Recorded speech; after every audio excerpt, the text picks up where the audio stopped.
Em mais um vídeo do projeto Contos de Fadas em suas versões originais, eu venho trazer para vocês mais 3 contos, sendo que 2 deles estão entre os mais conhecidos e amados e o outro nem tanto.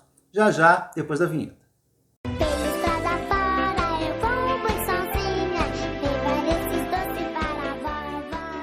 Olá a todos, sejam muito bem-vindos ao canal Livros e E-Books, eu sou o Carlos. E no vídeo de hoje, dando continuidade às leituras dos Contos de Fadas em suas versões originais, que eu e a esposa estamos fazendo desde o início do ano, através desse livro aqui, vamos conversar hoje sobre mais 3 histórias, sendo 2 delas bem conhecidas. Se você ainda não conhece esse projeto, a playlist com todos os vídeos vai estar no card e na caixa de descrição. Se você ainda não viu os vídeos anteriores desse projeto, dê uma olhada lá, que tem muita coisa interessante para quem gosta desse assunto, dos contos de fadas. Nós estamos dividindo a leitura desses contos por autor, mas nesse vídeo eu vou trazer contos de autores diferentes, sendo 2 deles do Charles Perrault. Eu não vou falar sobre o autor porque eu já fiz um vídeo exclusivo sobre ele, mas esses 2 sobraram e acabaram ficando para depois. Eu não percebi na hora de fazer a leitura, de fazer a divisão, e eles acabaram ficando. E eu começo justamente pelo que é menos conhecido, pelo menos eu nunca tinha ouvido falar, que é o Pele de Asno, publicado pela primeira vez em 1694, numa versão em versos, e depois incluído pelo Charles Perrault no livro Contos da Mamãe Gansa. E como vários outros contos já mostrados aqui, esse também já começa com um tema bem escabroso, um incesto. Um rei viúvo resolve se casar novamente, mas com uma mulher que seja igual ou melhor à afinada rainha. Depois de muito procurar, o rei decide que essa mulher é sua única filha. A única mulher que pode igualar com a afinada rainha é a própria filha. E fica obcecado com a ideia de casar com ela. A moça fica horrorizada, vai procurar a fada madrinha, que aconselha a pedir ao rei presentes aparentemente impossíveis de conseguir. Então ela pede vestidos como o céu, como a lua, como o sol, e o rei consegue, de alguma forma, satisfazer todos os seus desejos. Então a fada sugere que ela peça de presente de casamento o que o rei tem de mais valioso, que é a pele de um asno. Só que esse animal não é um burrinho comum. Como o próprio texto diz, em vez de fabricar esterco, ele fabrica dobrões e guinéus, ou seja, o burro defeca moedas de ouro. Mas o rei está tão obcecado em se casar com a filha que acaba concordando. Desesperada, ela mais uma vez recorre à fada, que sugere que ela fuja do reino escondida, envolta nessa pele do asno. E assim ela faz, passando a perambular como mendiga, vestida com aquela pele, até chegar a um reino onde ela é empregada no palácio, mas relegada a um quartinho mulambento, lá num cantinho escuro, onde ela não tem contato com ninguém. Sua única alegria é, uma vez por semana, tirar suas roupas sujas, lavar-se, vestir seus deslumbrantes vestidos e ficar se olhando no espelho. Até que um dia ela é vista de relance pelo buraco da fechadura, pelo príncipe daquele reino, que acaba adoecendo de amor, porque ele não sabe quem é aquela moça. E por fim, para se curar ali da sua doença, ele pede um bolo feito pela moradora do quartinho. E na hora de fazer o bolo, ela deixa cair um anel na massa e o príncipe, quando vai comer o bolo, encontra esse anel e anuncia então que vai se casar com a dona do dedo em que o anel couber. Então, da mesma forma que o conto da Cinderela, a gente tem aí moças ralando, cortando, mutilando o dedo para que eles caibam no anel. O curioso aqui é que as mulheres inadequadas, que, por exemplo, as nobres que não eram amadas pelo príncipe, ou as mulheres de status inferior, são eliminadas justamente porque têm o dedo muito grande. E mesmo com o dedo servindo no anel, a pele de asno só é aceita depois que aparece usando os seus vestidos deslumbrantes. Então a gente vê aí um preconceito muito grande. E esse conto não é tão conhecido no restante do mundo, por isso quase não existem adaptações dele, mas na França ele é muito popular. Em 1970 foi feito um filme musical estrelado pela Catherine Deneuve, que fez um enorme sucesso e até hoje está entre as maiores bilheterias do cinema francês. Além disso, no castelo de Breteuil, estão representadas em cera, além do próprio Charles Perrault, né, autor desses contos, diversas personagens dos seus contos, entre eles a Pele de Asno. Então é um local turístico, né, conhecido na França e que tem a representação desses personagens. Também representada nesse parque está a personagem principal do próximo conto, a Chapeuzinho Vermelho, que provavelmente é o mais famoso dos contos de fadas, né? Embora nem tenha fadas nele. E esse conto está aqui no livro em duas versões, né? Uma do Perrault e outra dos Irmãos Grimm. Mas como, né, não tem nada aqui no livro indicando isso, né, que existem duas versões, no índice aparece apenas Chapeuzinho Vermelho, eu acabei deixando passar essa versão dos Grimm nos vídeos que eu fiz sobre ele. Os links também vão estar aí para vocês darem uma olhada. E Chapeuzinho Vermelho é um dos contos mais antigos, né, com origens lá no século X ainda. Já era contado por camponeses por toda a Europa, né? Na França, na Itália, na Alemanha. E só é no século XVII que essa história foi publicada pela primeira vez, justamente pelo Perrault, e mais tarde pelos Irmãos Grimm, que acabou se tornando a versão mais conhecida. E acho que a história todo mundo conhece, né? É uma menina que usa uma capinha vermelha, que vai levar doces para sua avó doente, e ao atravessar a floresta se depara com um lobo, que a engana se passando pela avó para poder comê-la.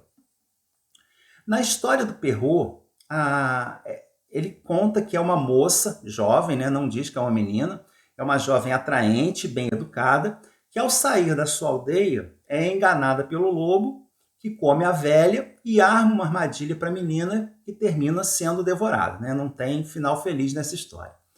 E essa versão foi escrita para a corte do rei Luís XIV, e era destinada para um público que participavam ali das festas extravagantes, né, que o rei sempre dava, e pretendia, com essa história, as pessoas que a contavam ali na corte, pretendia levar uma moral para as mulheres, né, para as mulheres percebessem os avanços de más intenções, os avanços cheios de más intenções, né, dos maus pretendentes e ali dos sedutores da corte.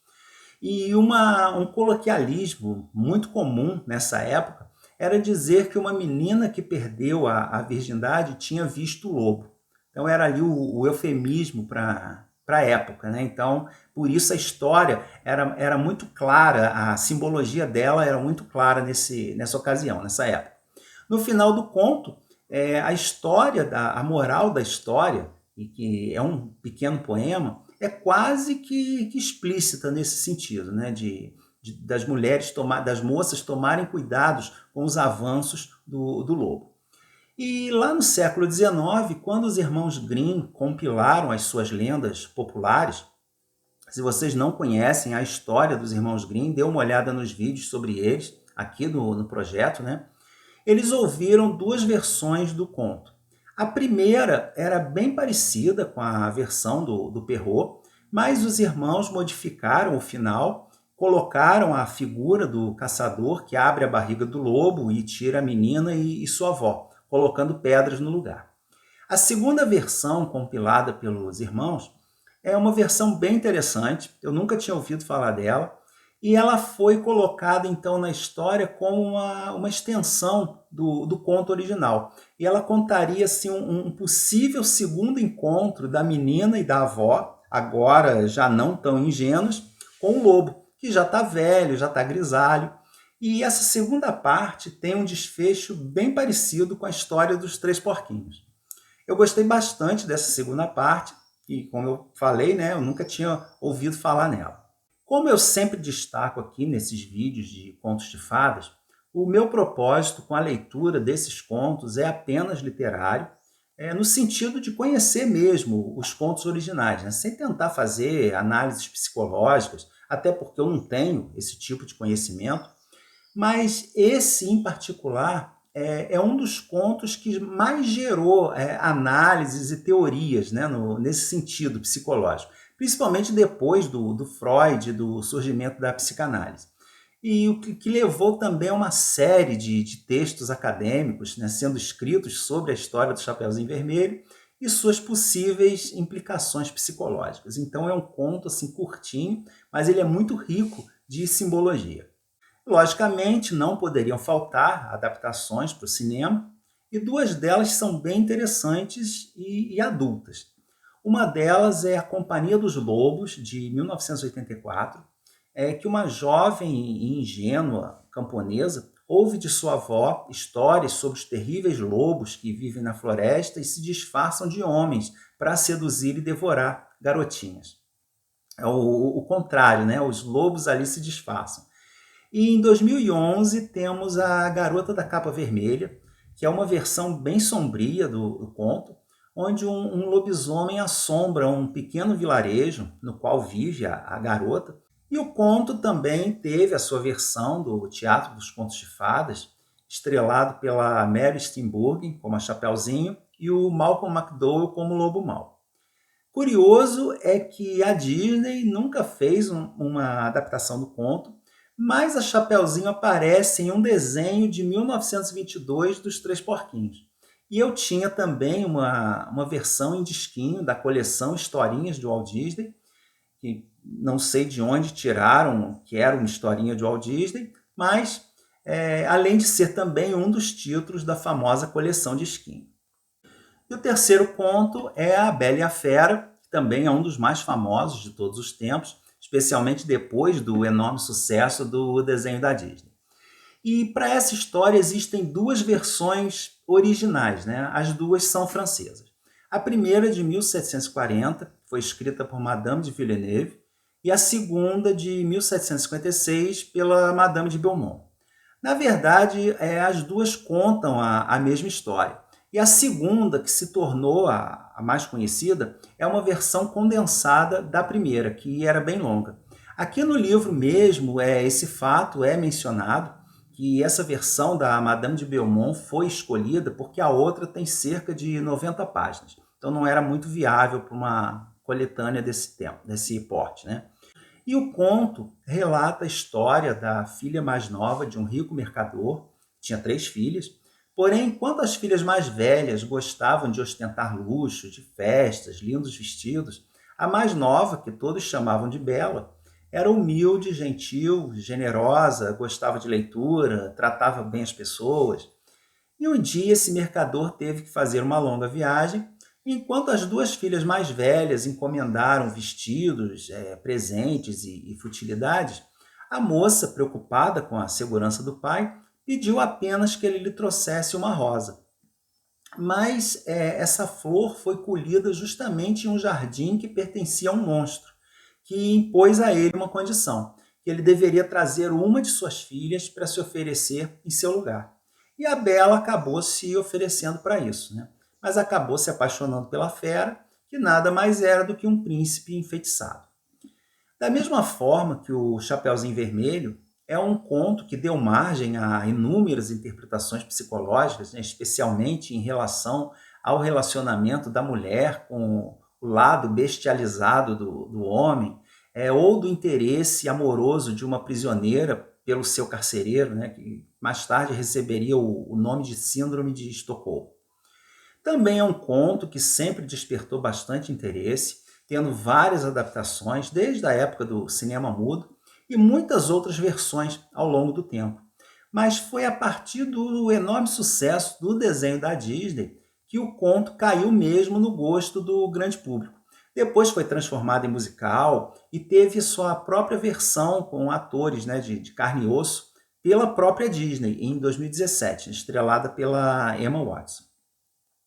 E na TV, nós tivemos uma série policial que era ambientada em Nova York, foi produzida entre 1987 e 1989, estrelada pela Linda Hamilton, da série do Exterminador do Futuro, e Ron Perlman.